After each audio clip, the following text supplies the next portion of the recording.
Welcome, Swagatham, Vanakkam. Some random thoughts on the West Asia or Middle Eastern situation.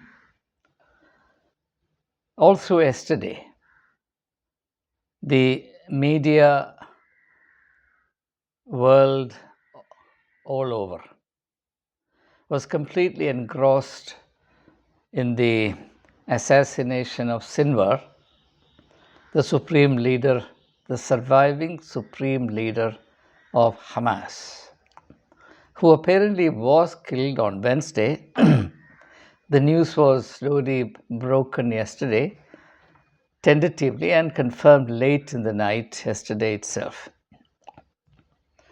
So, every channel worth the name was full of it, and I was quite struck by the spectacle of very profound experts sitting on these panels, holding forth to the extent or to the effect that with the elimination of Sinwar, we can hope to see the beginning of the end of the crisis in this region. I felt both amused and saddened by that standpoint. And in order to explain why it is so, perhaps I should begin with an illustration, a commonplace illustration, just to indicate the quality or genre of thought that, unlike them, I would employ in unpacking the truth or the meaning of the Middle Eastern imbroglio. The story goes that a very sophisticated kitchen machine was ordered in an affluent home. It was delivered by Amazon. So the lady of the house, highly educated, quite confident in her technical skills, unpacked the expensive kitchen equipment, and she was trying to fit it all together, strictly following the owner's manual. And try as hard as she might, she was not able. She tried and tried and tried, and after a few hours of futile efforts, she abandoned her effort in disgust. And her servant maid was watching all this, and she came and said, "Ma'am Saab, would you please let me try?" She said, all right, all right. So she came and she put the thing together. And the lady, the quite accomplished, well-educated, confident, competent lady, was quite astonished. She said, "How did you do this? How did you?" She laughed and said, "Ma'am Saab, because I am not educated, I had to use my common sense." So sometimes I feel that all these great pundits lack a little common sense. They have everything else except that most uncommon thing called common sense. So mine is going to be a commonsensical approach to this very naughty, Knotty, naughty issue. Now, many people expressed the optimism yesterday that with the elimination of Sinwar, the problem can now be solved. My most clear and ardent conviction is that neither Sinwar nor Netanyahu is the real problem. They're all problems in their own ways, but that's not the fundamental problem. The fundamental problem, which no pundit will tell you, no expert will dare mention to you, the fundamental problem is that humankind, our species, for all our progress, for all our evolution, for all our refinement, cultural progress, we have not developed one particular ability, one particular capacity, one particular grace or gift. And what is that? To coexist with our neighbors, to tolerate neighbors, to live peaceably with one's own neighbors.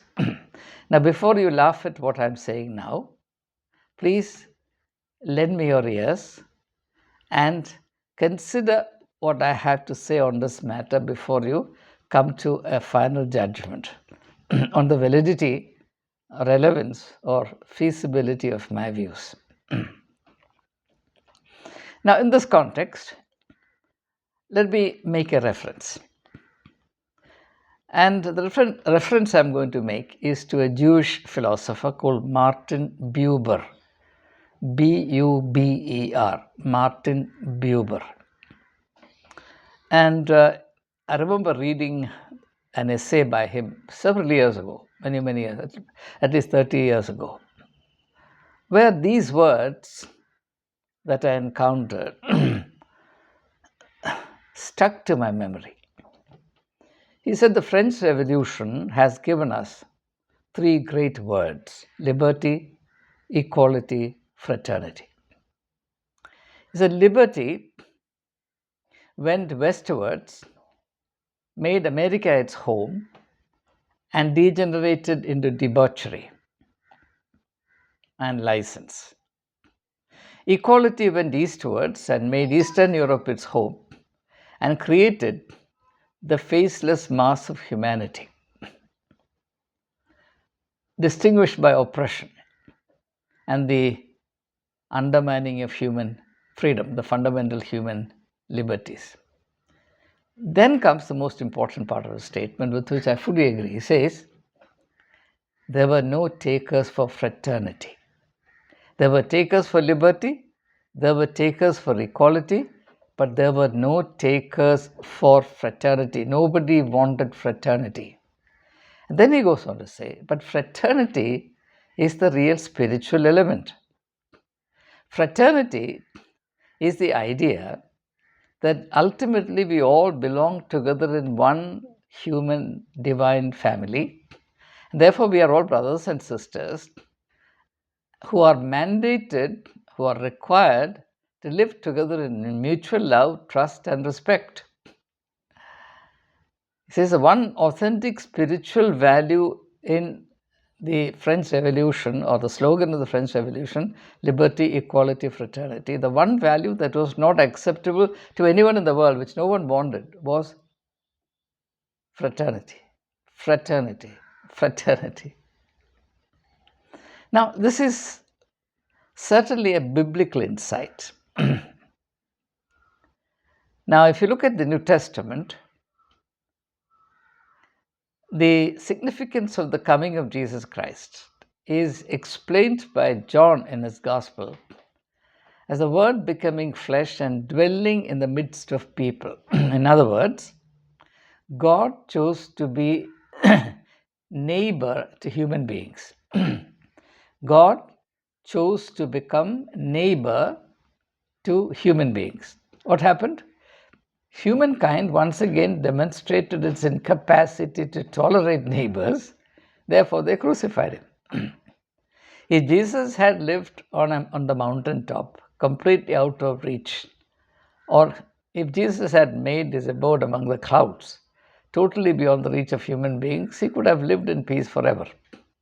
But he chose to live in the midst of people, he chose to be a neighbor to human beings, and therefore they punished him for being so, and he was killed. Or think of the more familiar phenomenon of what I consider to be the First World War. In my sense of world history, we have seen not two world wars, but three world wars.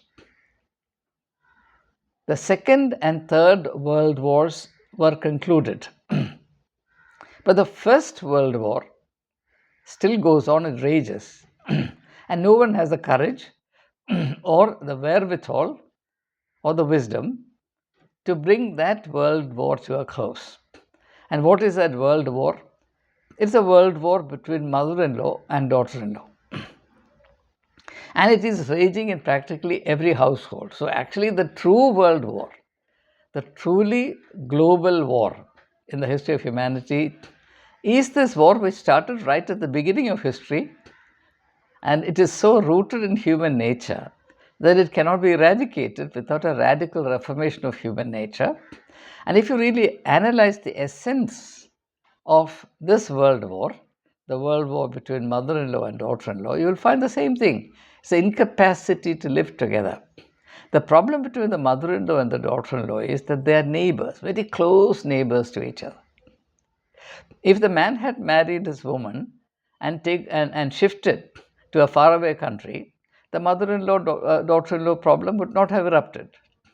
It becomes a problem, it becomes a maddening problem when they live together. It is proximity, it is neighborliness which is a problem. You see the same thing but couched in political terms in the Middle East. This precisely is the issue. If you go back far enough in history, you will find that the Jews and Arabs are actually stepbrothers.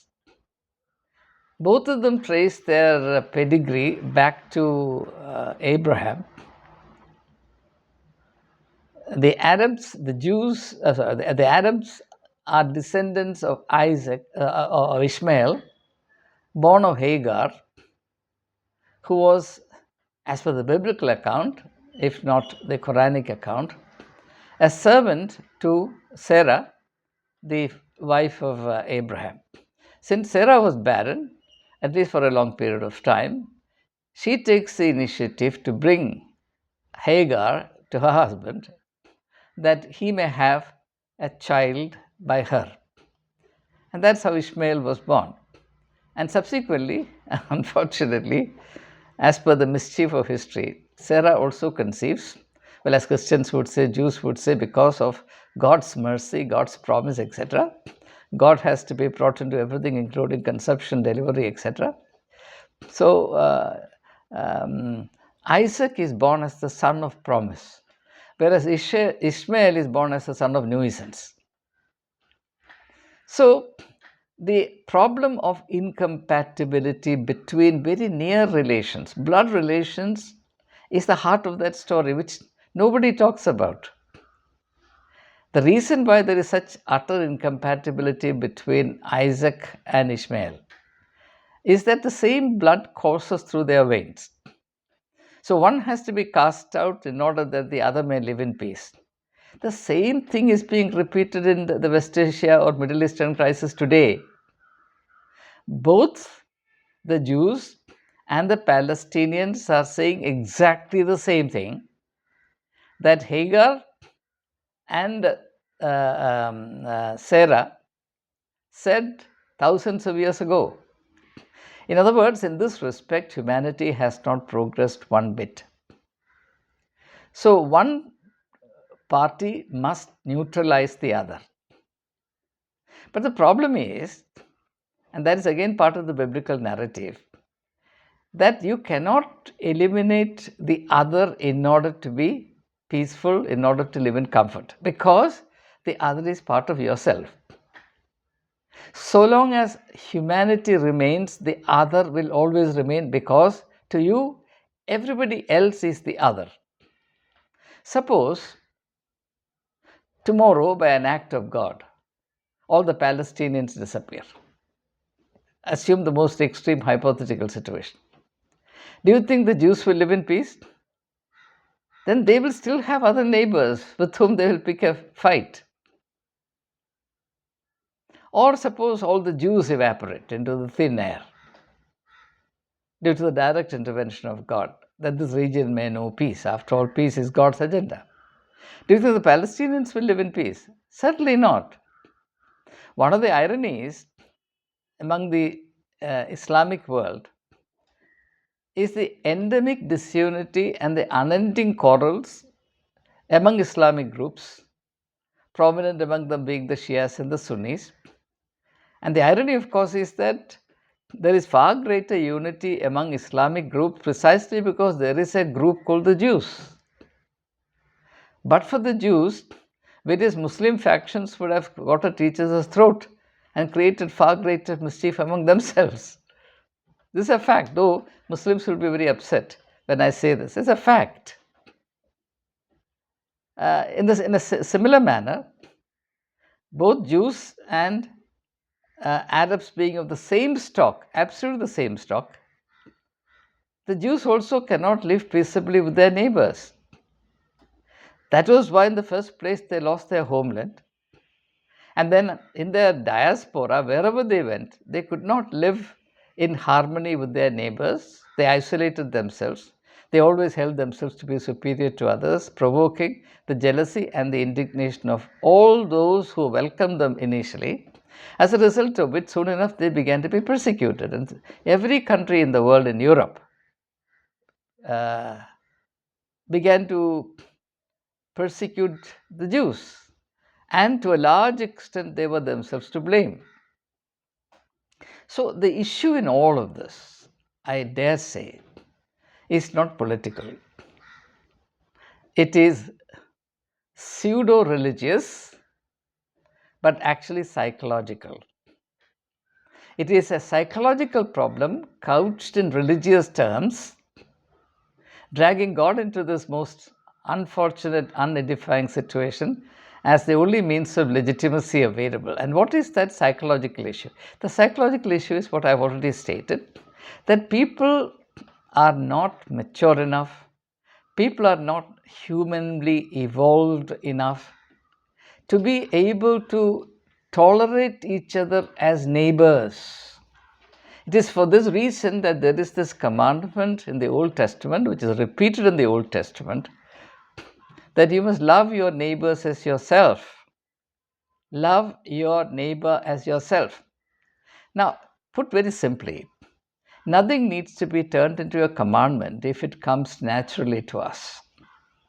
Only that which is absolutely essential and at the same time absolutely beyond the natural inclination of human beings needs to be turned into a commandment. By the way, this insight is not mine, I derived from Soren Kierkegaard. He says, as every time a commandment is formulated, there is an infringement of human freedom. Freedom is one of the greatest values in humanity, but there are times there is only one reason or one excuse for abrogating human freedom, and that is to bring a greater good into the zone of human experience or human life.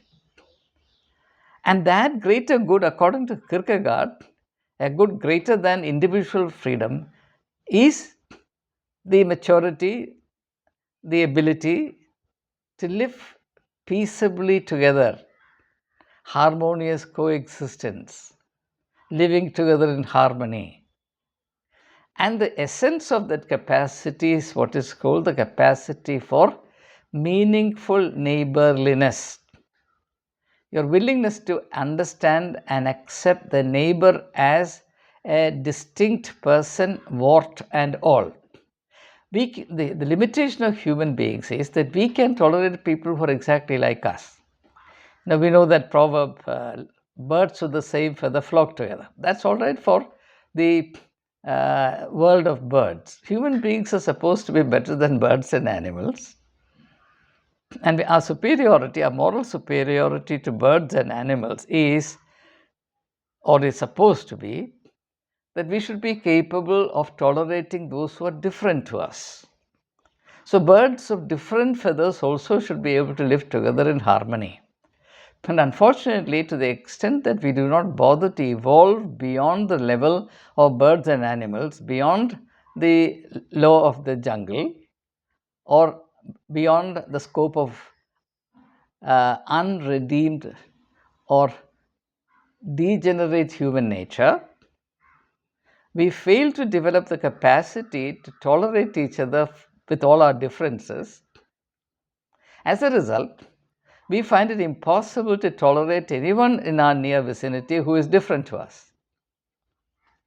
Unfortunately, and this is the main thing I want to argue now, this immaturity, this human bankruptcy, this emotional, psychological crudity is both aggravated and sanctified by religion. This is something I plead with you to understand. The one factor that sanctifies, legitimizes, glorifies, romanticizes, spiritualizes the human immaturity in the form of the incapacity to tolerate one's neighbors is religion. Religion, when it's organized according to the whims and fancies of human beings and according to the worldly attitudes, worldly calculations, worldly norms, but that's what all religions are. They breed in their adherents, they breed in believers not only the incapacity to tolerate those who are different to them, religiously different to them, but also turns that incapacity into some kind of a religious duty, a spiritual obligation, and something divine. This is the most repugnant aspect, in my opinion, of religion. Therefore, in one of the previous videos, I stated that the problem here is only outwardly political. Fundamentally, it's a religious problem. It is their religions that make it impossible for the Jews and the Palestinians to live together in peace. And this goes back all the way, thousands of years, to the time when the Jews, after being liberated from their life of bondage in Egypt through the leadership of Moses, were returning to their so-called promised land, their homeland, which is the present-day Israel. And apparently God himself gave them the instruction to eliminate every dweller of the land for the reason that they were loyal to other gods. See how religion comes in. Nobody, not a single soul, not only warriors, not only men, but men, women, and children, young and old, healthy and lame, invalids, everybody has to be exterminated. So, see how crudely, violently, diabolically this idea of the incompatibility between two people groups is instituted, sanctified, spiritualized, simply because they belong to two different religions. I cannot believe that such an idea is godly. I'm totally convinced that such an idea is diabolic. So therefore, let me suggest to you that one of the important duties when we come into or when we enter the zone of religion is the ability to distinguish between the voice of God and the voice of the very devil himself. So the incompatibility between these two groups, I dare say, cannot end, and it's very naive to assume that it will end with the extermination of Haniyeh, now Sinwar. Suppose tomorrow Benjamin Netanyahu is eliminated. Do you think this problem will end? As long as the last Jew remains, as long as the last Palestinian remains, the problem will remain because the problem is not political at all. That is why I'm saying to you again and again that there is no political solution to this problem. I shared with you a video nearly a year ago saying that while everybody in the world seems to believe in the two-nation theory, that two independent sovereign states, one for the Jews and the other for the Palestinians, can be created and thereafter all shall be hunky-dory, I simply do not believe in the possibility of it. Because to me, this is a fundamental issue. Yes, it is possible provided this root issue is addressed. But who in the present day global leadership has the spiritual discernment, understanding, capacity, leadership to lead these two people groups out of this demonic mindset? Now, I was quite shocked. Of course, I can understand why, but I was shocked when I saw the Jews celebrating the assassination of Sinwar yesterday, just as I was shocked on the 7th of October last year, the Palestinians were celebrating the massacre of 1,136 Jews and the capture of about 250 hostages. Both are to me equally diabolic. Both illustrates the points that I'm making. It's a public illustration, public demonstration of the fact they simply don't have the capacity to live together as brothers and sisters. And not only that, both consider it sinful to tolerate each other. And therefore, their ultimate ecstasy is in seeing the other burn out of existence. Now, this is to me insufferably pathetic. And I blame religion, I blame religion, I blame religion alone for this.